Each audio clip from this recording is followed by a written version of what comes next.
Hello बच्चों, let's see the question. Which two of the following five physical parameters have the same dimension? First, energy density. Second, refractive index. Third, dielectric constant. Fourth, Young modulus. And fifth, magnetic field. Now, to answer this question, first we will discuss here the key concept, and here the key concept is dimensional analysis. Now, यहाँ पे अगर हम बात करें dimensional analysis की, it relates the fundamental quantity with the derived quantity. यानी हमारे पास यहाँ पे किसी भी डेराइव्ड क्वांटिटी में कितनी फंडामेंटल क्वांटिटीज इंक्लूड है, ये हमें यहाँ पे डायमेंशनल एनालिसिस से पता चलता है.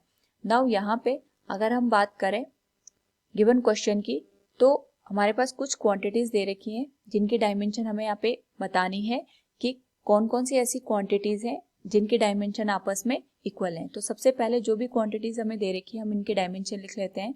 सबसे पहले हमें दे रखा है एनर्जी डेंसिटी. एनर्जी डेंसिटी का मतलब होता है एनर्जी पर यूनिट वॉल्यूम.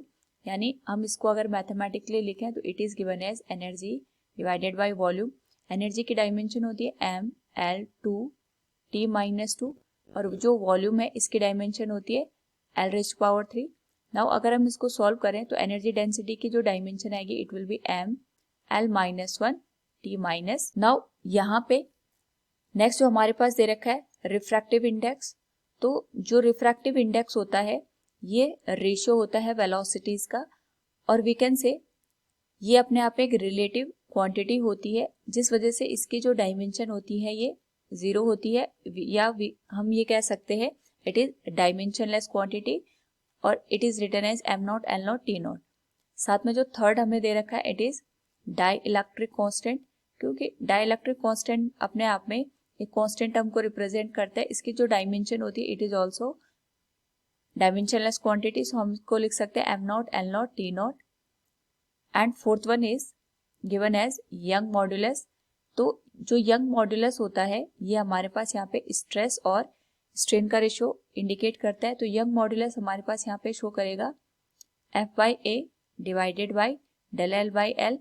तो del L by L strain है, ये तो डायमेंशनलेस क्वांटिटी आ जाएगी. एफ बाई ए को अगर हम लिखें तो it will be M L T minus two divided by L square. इसको सॉल्व करें तो यंग मॉड्यूलस का जो डायमेंशन आएगा it will be M L minus one T minus two के बराबर. Last one is the magnetic field. और हमारे पास यहाँ पे अगर हम बात करें मैग्नेटिक फील्ड के डायमेंशन की, ये हमारे पास यहाँ पे फिफ्थ क्वांटिटी है.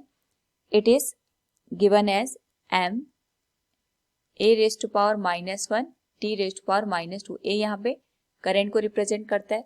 तो अगर हम यहाँ पे सारी क्वांटिटीज को कंपेयर करें तो हम देख सकते हैं यहाँ पे जो एनर्जी डेंसिटी है that is the first quantity, इसकी डायमेंशन इक्वल है. नाउ यहाँ पे जो रिफ्रैक्टिव इंडेक्स और डाइलेक्ट्रिक कांस्टेंट है ये भी डायमेंशनलेस क्वांटिटी है. But according to the question हमारे पास यहाँ पे पूछा गया है which of the following five physical parameters have the same dimension. किसकी सेम डायमेंशन है? तो हमारे पास जो एनर्जी डेंसिटी है इसकी डायमेंशन सेम है यंग मॉड्यूलस ऑफ इलास्टिसिटी के. So we can say from the given option 1 and 4 will have the same dimension. Option C will be the correct one. Hope all you understood it. Thank you and best of luck.